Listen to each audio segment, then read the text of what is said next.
कैसे हैं आप सभी? आई होप अच्छे होंगे, राइट। चलिए, मैं होगी तो प्रजापति यूट्यूब चैनल पे आप सभी बच्चों का स्वागत करती हूँ और आज मैं आपके लिए लेके एक्सरसाइज 3.5 का क्वेश्चन नंबर फर्स्ट का फोर्थ पार्ट। तो प्लीज ध्यान समझिएगा और साथ ही लाइक शेयर करना मत भूलिएगा। ओके बच्चों, आइए स्टार्ट करते हैं।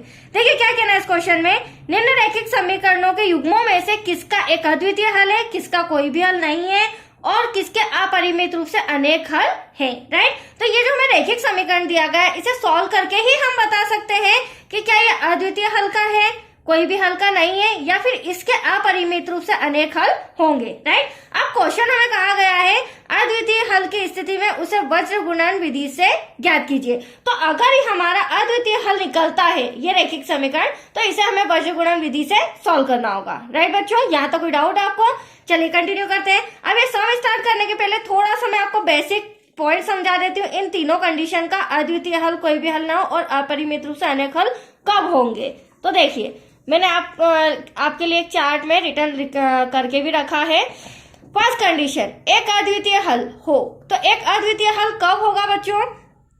जब a1/a2 not equal to b1/b2, मतलब जो a1 और b1 है वो आपस में बराबर नहीं होगा। और ये बराबर कब नहीं होगा तो हमें पता कैसे चलेगा? तो ये जो हमें रैखिक समीकरण दिया गया है इसकी तुलना हम a1 b1 c1 a2 b2 c2 से करेंगे। जब हम तुलना करेंगे तो हमें पता चल जाएगा कि a1/b1 c1/c2 बराबर आ रहे हैं या नहीं आ रहे, राइट। तो फर्स्ट कंडीशन तो ये हो गई कि आपस में बराबर नहीं है।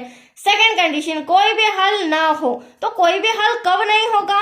जब a1/a2 बराबर होगा b1/b2 के और b1/b2 not equal to c1/c2, मतलब कि ये दोनों तो आपस में बराबर होंगे बट c1/c2 इसके बराबर नहीं होगा। तो ये भी जब हम a1 b1 c1 और a2 b2 c2 से हम तुलना करेंगे तो पता चलेगा। That's clear.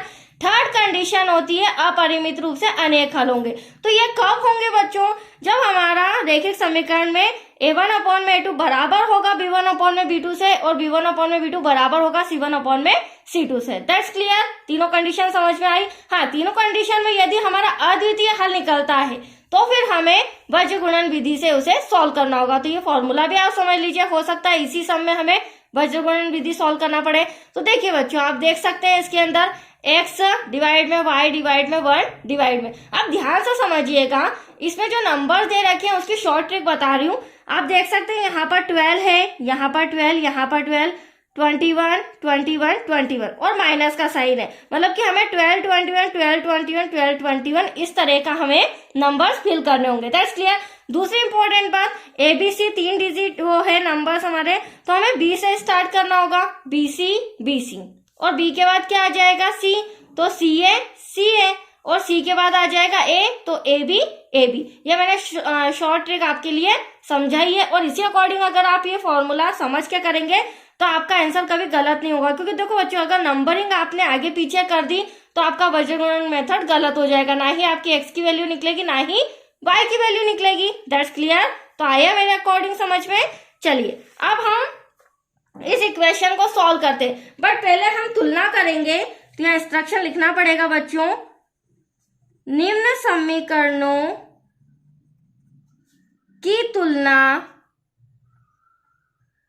a1x plus b1y plus c1 तथा a2x plus b2y plus c2 से करने पर। अब देखिए किस तरह से मैं इनको कंपेयर करके तुलना करके बताती हूँ। तो देखो यहाँ पर फर्स्ट इक्वेशन, ये मेरा फर्स्ट इक्वेशन है, ये मेरा सेकेंड इक्वेशन। फर्स्ट इक्वेशन की बात करूँ तो यहाँ पर x का गुणांक तो कुछ भी नहीं है, कुछ नहीं है तो हम x के आगे क्या लगा सकते हैं? 1 से 1, तो a1 तो मेरा 1 हो जाएगा। b1 आप देख रहे हैं बच्चों 3, बट 3 मेरा माइनस का है तो आपको माइनस से ही लेना पड़ेगा। c1 हमारा -7। That's clear. फिर हम a2 इक्वेशन सेकेंड में आते हैं। a2 हमारा 3 है, x का गुणांक, b2 हमारा -3 है, y का गुणांक, और c2 हमारा -15। तो ये देख लीजिए, मैंने इतना तो क्लियरली आपके सामने लिख दिया, ठीक है। अब हम कंपेयर करेंगे, तुलना करेंगे। कैसे? ये मेरा a1, ये मेरा a2 बराबर, ये मेरा b1, ये मेरा b2। अब यहाँ माइनस से माइनस कैंसिल हो सकता है और 3 से 3 भी कैंसिल हो सकता है, तो यहाँ पर भी बचा 1, यहाँ पर भी बचा 1। अब इतना सॉल्यूशन करने के बाद बच्चों आप देख सकते हैं मुझे तीसरा C1 और C2 लिखने की जरूरत ही नहीं है। क्यों जरूरत नहीं है?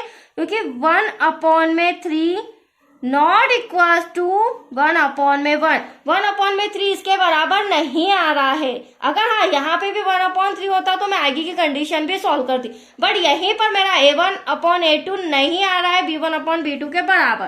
तो यहाँ क्या कंडीशन बन रही है? A1/A2 not equal to B1/B2, और ये कंडीशन बना रही है हमारी फर्स्ट वाली, जो कि मैंने आपको अभी टेबल में समझाई थी।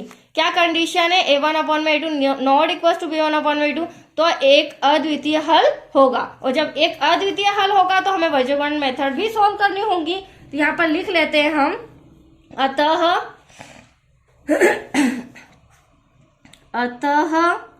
एक अद्वितीय हल होगा, और जब अद्वितीय हल होगा तो हमें बीजगणित मेथड का सॉल्यूशन भी करना होगा, क्योंकि हमें कंडीशन यही रखी गई थी बच्चों। That's clear. तो चलिए यहाँ पर हम लिख लेते हैं बीजगणित मेथड।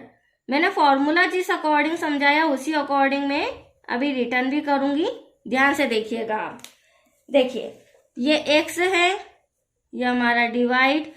अब x के अपॉन में हमें चाहिए BC, माइनस का साइन, यहाँ पर भी BC इक्वल टू ये हमारा y है।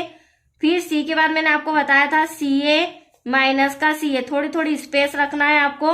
लास्ट में आएगा हमारा 1, राइट, और 1 के लिए क्या हो जाएगा? A के बाद क्या आ जाएगा वापस से B, सॉरी हाँ यहाँ A पे खत्म हो रहा है, तो यहाँ हमारा वापस A से स्टार्ट हो जाएगा AB माइनस AB। अब मैंने आपको बताया था ये 12, ये 21, ये 12, ये 21, ये 12 और ये 21। अब देखो आप लोग सोच रहे होंगे कि ऐसा क्यों? तो देखो जो B1 होगा मेरा, वो मैंने अभी अलग किया है। C2, A2, B2 जितने भी आपको नजर आ रहे हैं, ये मैंने यहाँ पर A1, B1, C1, C2, B1, B2, A1, A2 ये अलग किए हैं, ठीक है। इस अकॉर्डिंग यहाँ से देख देख के मैं उन फॉर्मूलों में सब वैल्यू पुट कर दूंगी और एक्स वाई का मान निकाल लूंगी। तो आया आपको समझ में? चलिए फटाफट रिटर्न करते हैं बच्चों। अब आप देख सकते हैं B1 हमारा क्या है? माइनस का 3, फिर C2 हमारा हो जाएगा माइनस का 15, माइनस का साइन ऐसा का ऐसा B2 हमारा हो जाएगा माइनस का 3, C1 हो जाएगा हमारा माइनस का 7, ठीक है। ये कंप्लीट हो चुका है। अब y के लेते हैं। C1 वही हो जाएगा हमारा माइनस का 7 ब्रैकेट क्लोज, A2 हमारा हो जाएगा 3 माइनस का साइन, C2 हो जाएगा हमारा माइनस का 15 ब्रैकेट क्लोज, A1 हो जाएगा हमारा प्लस का 1, राइट बच्चों 1। डिवाइड में वापस से A1 हो जाएगा हमारा 1, B2 हो जाएगा हमारा माइनस का 3 माइनस का साइन, A2 हो जाएगा हमारा 3 प्लस का 3 है जो कि, और B1 हो जाएगा हमारा माइनस का 3। तो यहाँ तक कोई डाउट आपको? मैंने सारी डिजिट्स लिख दिए। अब इसे हम सॉल्व करेंगे, राइट। अब आप देख सकते हैं डिवाइड में देखो माइनस माइनस, क्योंकि दोनों मल्टीप्लाई किए, माइनस से माइनस कैंसिल, 15 3 आ जाएगा आपका 45, ठीक है। फिर ये माइनस ऐसा का ऐसा, फिर यहाँ पे भी ये माइनस से ये minus cancel, 7 3 21 equals to y। Divide में आ जाएगा बच्चों 3, हाँ यहाँ माइनस का था, 7 3 21, बट बड़ी संख्या माइनस की मल्टीप्लाई कर रहे हैं, और यहाँ पे भी यहाँ से यहाँ तक मल्टीप्लाई, तो माइनस माइनस होगा प्लस, 15 1 15 इक्वल्स टू 1 ऐसा का ऐसा। यहाँ देखेंगे तो 3 1 3 माइनस का, और यहाँ माइनस माइनस प्लस, 3 3 9। तो यहाँ तक कोई डाउट आपको? चलिए आगे कंटिन्यू करते हैं फटाफट, हम आंसर के करीब हैं। 45 में से 21 गया तो हमारे पास बचेगा यहाँ पर 24 इक्वल्स टू यहाँ पर बचेगा 6, बट ध्यान रखिएगा बड़ी संख्या माइनस की है, तो माइनस का 6 बचेगा। 9 में से 3 गया, 6 यहाँ भी बचेगा, बट यहाँ बड़ी संख्या प्लस की। अब x और y की वैल्यू कैसे निकालेंगे? तो देखो x का कंपेयर भी हम इससे करेंगे, y का कंपेयर भी हम इससे करेंगे, ठीक है। 1 से मैं बीच में पार्टीशन कर देती हूँ। x अपॉन में 24 इक्वल्स टू 1 अपॉन में 6, ठीक वैसे ही y अपॉन में -6 इक्वल्स टू 1 अपॉन में 6। क्रॉस मल्टीप्लीकेशन होगा बच्चों, जिससे हमारा x और y का वैल्यू निकल जाएगा। x का 6 में करेंगे 6x आएगा, 24 1 24, x इक्वल्स टू 24 इंटू का 6 का आ जाएगा, डिवाइड में आ जाएगा, राइट। डिवाइड में आएगा तो 6 1 6 6 4 24। तो एटलीस्ट x इक्वल्स टू 4 आ चुका है, एक आंसर मैंने ले आया। अब यहाँ पर भी देखते हैं y का मल्टीप्लाई 6 में तो 6y हो जाएगा, और -6 का 1 में करेंगे तो 6 1 जा 6। अब यहाँ पर भी y इक्वल टू माइनस का 6 इंटू का डिवाइड में 6 से 6 कैंसल, एटलीस्ट बचा क्या यहाँ पर 1, लेकिन माइनस का। तो आप देख सकते हैं एक आंसर x बराबर 4 आया है और एक y बराबर -1। तो आया आपको समझ में? बहुत ही इजी मेथड है, बट आपको सबसे इम्पोर्टेंट पॉइंट फॉर्मूला अच्छे से आना चाहिए, तो आपको ये जरा सा भी डिफिकल्ट नहीं लगेगा।